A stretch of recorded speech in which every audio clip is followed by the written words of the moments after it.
Welcome back to my channel. If you are new here, my name is Cindy and I am a 31-year-old mom of 3 with 1 more on the way. I work in early childhood education for a local nonprofit in my area, and my husband and I have been using the cash budgeting method for about 2 to 2.5 years now in order to gain financial literacy, take control of our finances, and build the life that we want. If that sounds like content that you are interested in, I would love for you to subscribe to my channel and follow along. And of course, like this video so that I know this is what you want to see. So today, as you can see, we're going to be doing a debt update on where we stand with our debt as of January 2025.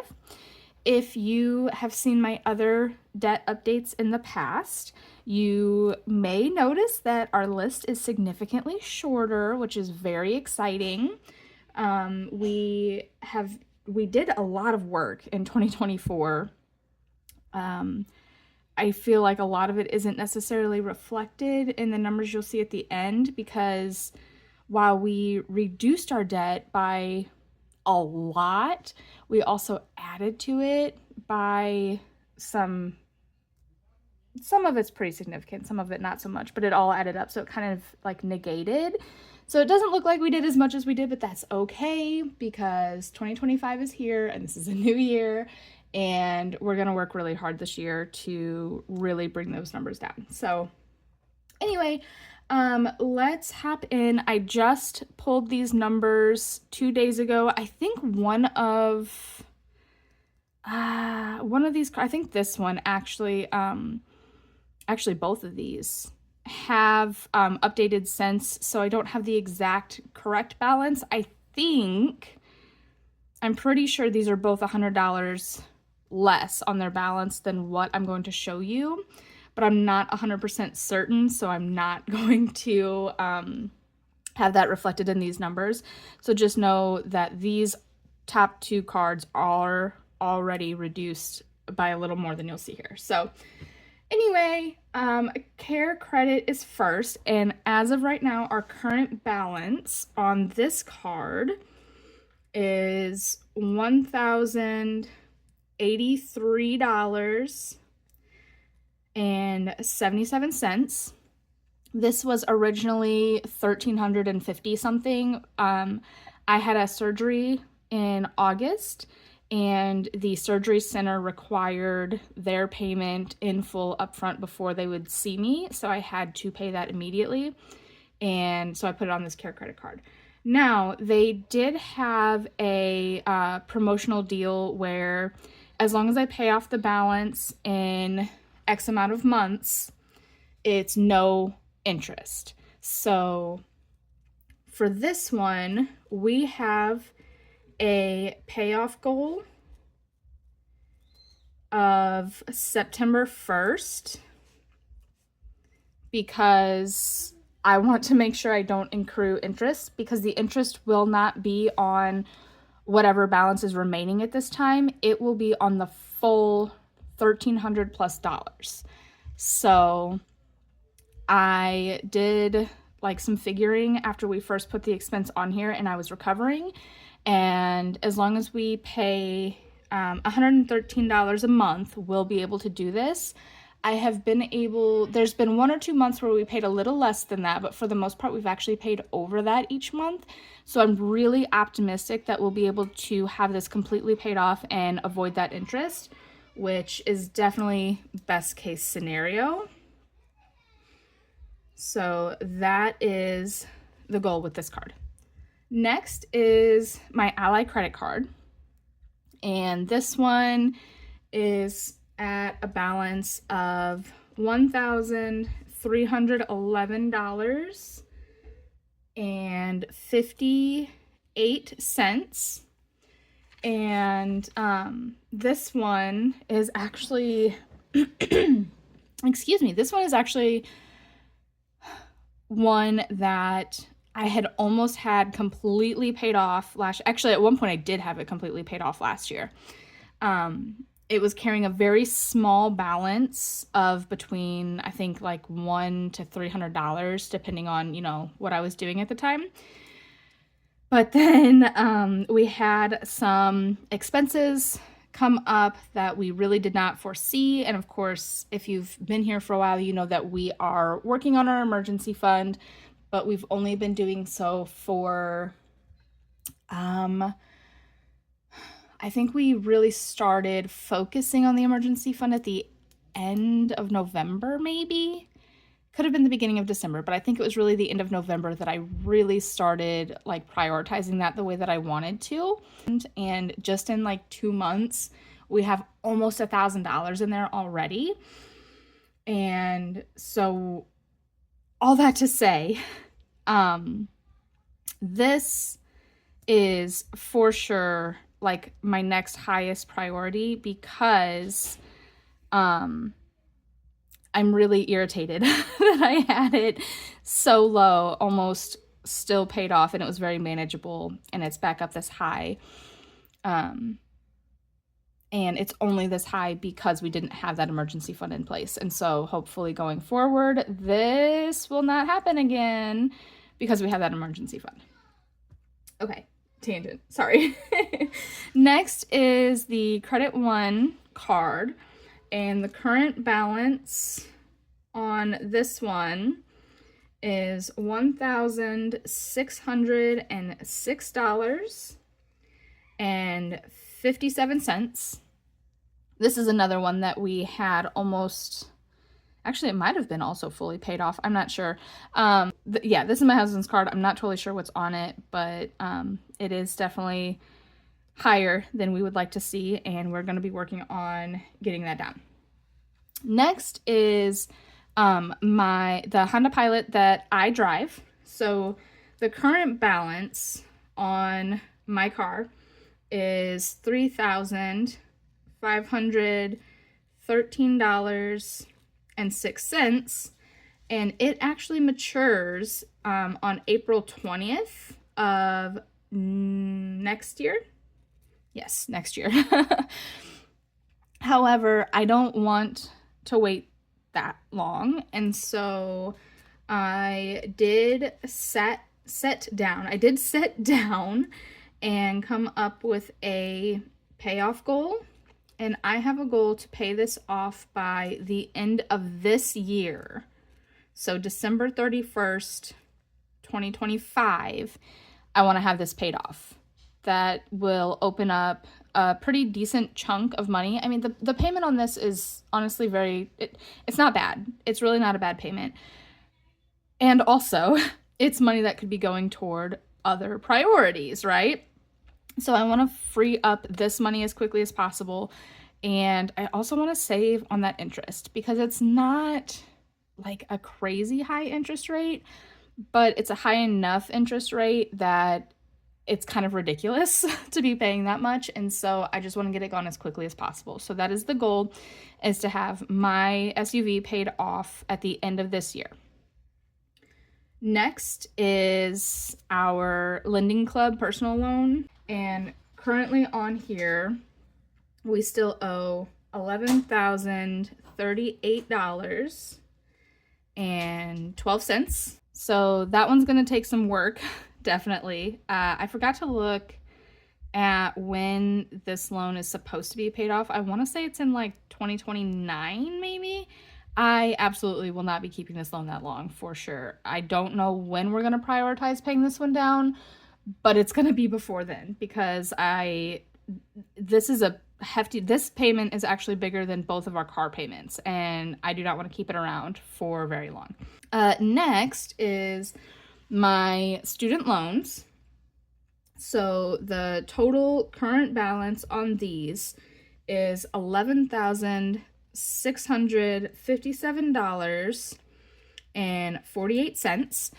If you are familiar with Nelnet, they break up each of your loans. Like they give you an itemized list of every single loan that goes into that total, which my student loans transferred over from Great Lakes, and Great Lakes did not do that. They just told you the total balance, and that was it.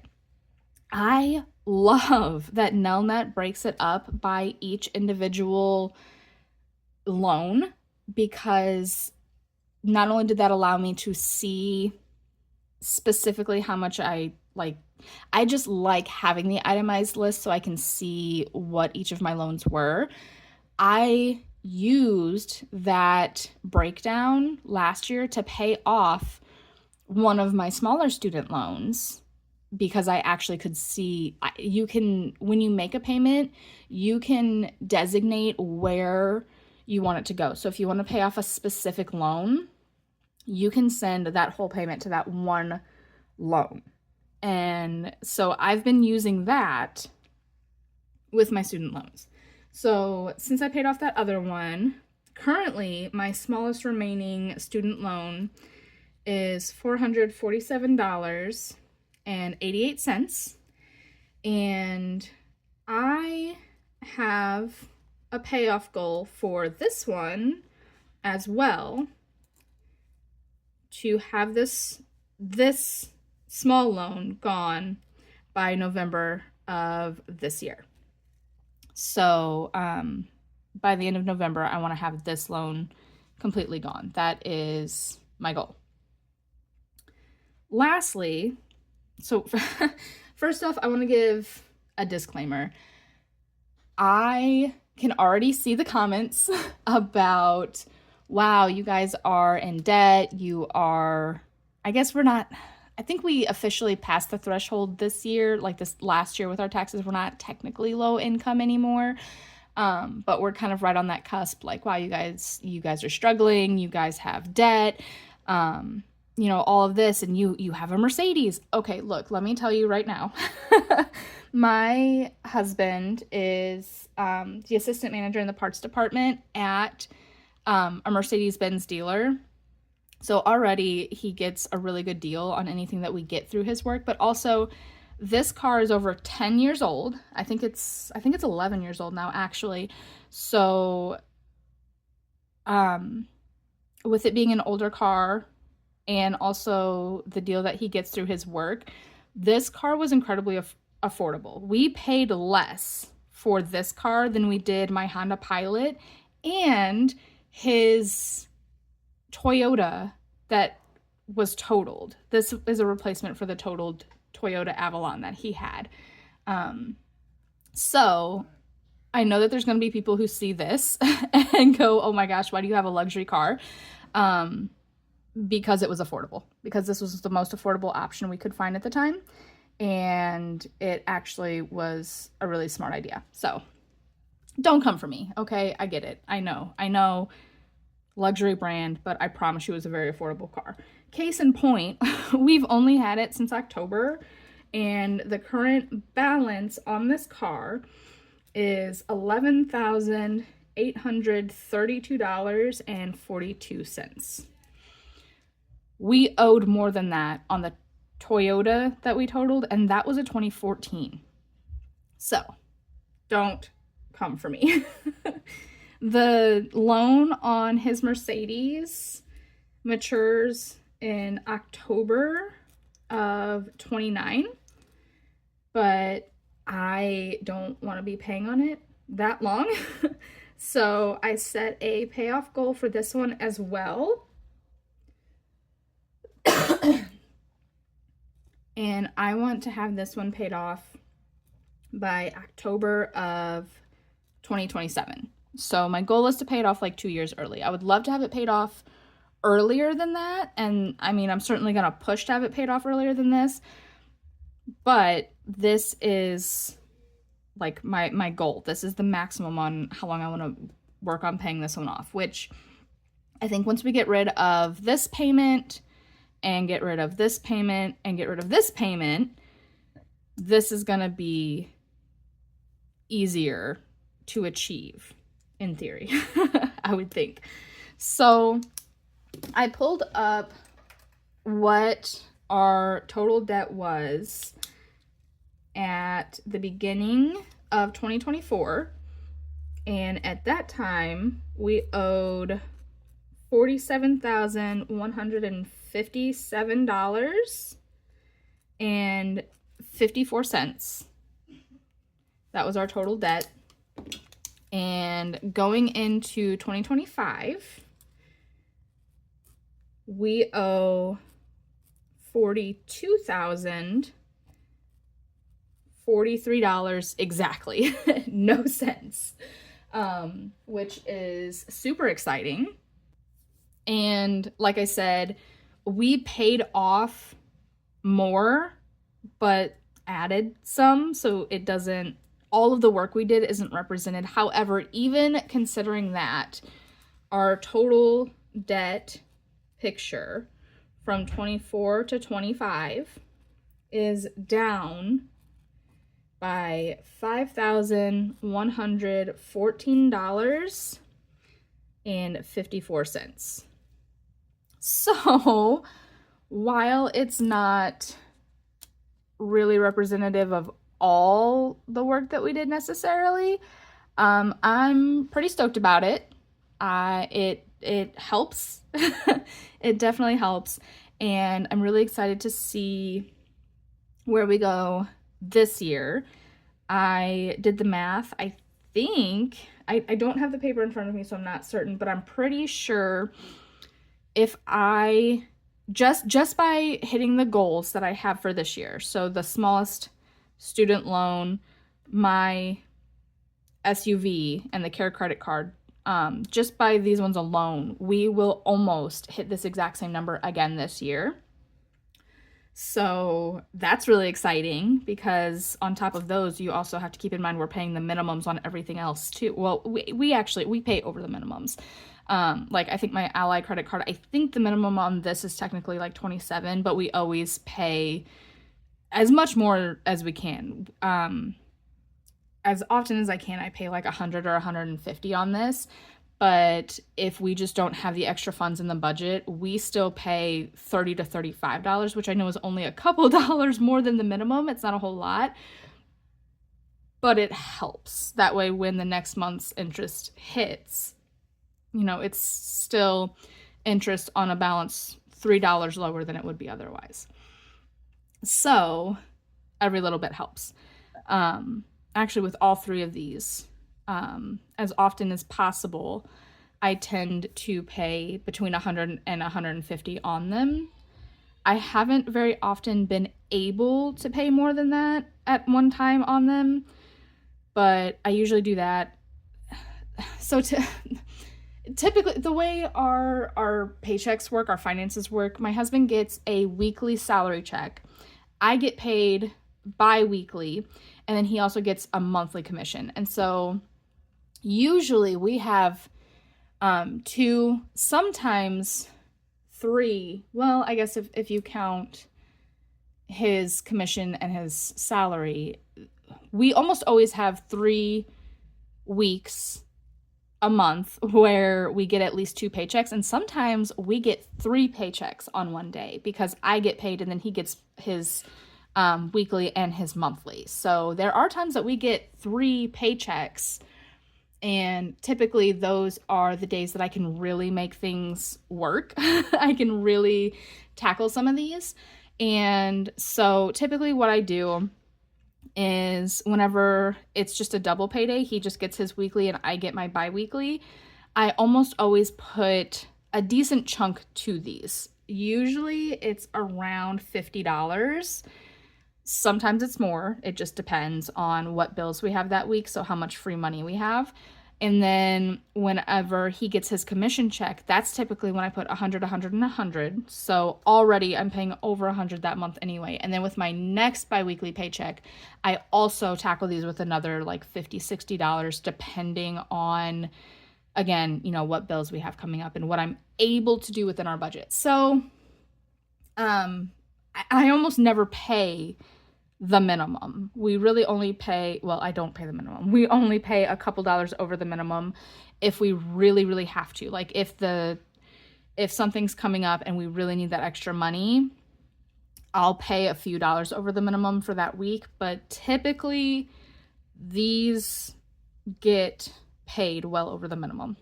Yeah, so anyway, all that to say, this is our current debt picture. This is everything that we have at this time. And as much as I would have liked to have gotten under 40,000 for the start of this year, and I think we really might have been. I think we might have been under 40,000 had we not added a lot of these expenses and grown some of them. Regardless, as much as I wanted to be in the 30,000s, it's okay. We're very, very close, and this is still really awesome. This is still a lot of work, and I'm really excited to see where this year goes, especially now since I got my raise at work. I have a pretty significant extra chunk of money in my paychecks, and so what I've been doing is when I budget the weeks that we both get paid, I'm still budgeting for my previous amount that I used to get paid, that we are accustomed to working with. And that extra chunk, it was going into our buffer in our checking account, but that is now complete for the time being. We're gonna make it bigger at some point, but for now, that buffer is full. So that extra chunk from my paychecks is going into our emergency fund to help get that to where it needs to be. Our goal for our emergency fund this year is $2,500 just to start with. That's not like where it's going to stay. But our goal is to get this year $2,500 in our emergency fund, and that extra bump in my paycheck is a really big help in getting there. And that's one of the ways we're doing that. Once that is done, I'm going to take that big chunk from my paychecks and focus more on some of these that I really want to get paid now. Because I made, I'll put it over here. I think I put it in my sinking fund update video as well, but I'll post it again. I made a list of like a plan for each week how to get step one of reaching that 2,500 goal is saving 2025 in 2025. And if I follow my plan, we'll be able to do that by July. And already we are considerably farther along in that than we need to be. And so I'm actually really, really hoping we can get it done by like May or June. And that'll leave us like 6-7 months of the year where that extra chunk isn't going into the emergency fund, it's going into this. So that's my plan anyway. That's the hope. And things are gonna be a little bit tricky when I go on maternity leave in May, but that's okay because I will still be getting paid from my job. We don't have like a traditional maternity leave where I work, which has a lot to do with the fact that we are a nonprofit. So we only have so much funding that we're allowed to budget, and a traditional typical maternity leave just is not something that we receive funding for. However, I will still get paid while I'm gone, and between our short-term disability program that we have and utilizing my PTO, I will still be getting my full paychecks. I will still be getting paid at 100%. So that extra chunk is still going to be utilized even while I'm out taking care of my baby for the summer. However, I'm also working on some side hustle income that will also be going toward all of these things. And so I'm really excited to see where this goes. And I hadn't really thought about like what my target goal, like my set amount will be, like when I do this debt update again next year or at the end of the year, I guess. But I feel like if we know for sure that we're gonna go down another $5,000, I mean, I say I really want to push myself and see if I can get this number down to like 32,000 maybe. I think that would be fantastic. I think that would be huge. And I think that that's kind of what I'm going to push myself to do. So there you have it. That is our debt update for going into 2025. If you stuck around for this whole video, I know it was pretty chatty in some places. Sorry about that. If you stuck around for this whole video, thank you so much. Leave me a comment with what your goals are, like your financial goals in 2025, and also leave me do like the little party popper emoji. Leave me the little party popper emoji with your comment too, so that I know that you stuck around and listened to me yap and yap and yap this whole time. And I just want to say thank you again so much for being here, for following along on this journey, because this is not stuff that I was ever really taught growing up. I wasn't raised in any sort of financially literate anything. And so I'm still very much learning, and it is just so fantastic to know that I have a whole community of people out there that are just coming along with me and doing this as well. I appreciate you so much, and I really want to celebrate all of your wins this year as well. So go ahead and shout out in the comments what your goals are this year, and I'm going to help follow along your journey, and I'm going to cheer you on, and I'm going to be there to hype you up the same way you guys have been doing for me. So thank you so much. I hope you guys are having a lovely Sunday, and I hope that this week treats you so well. I will see you on the next video. Bye.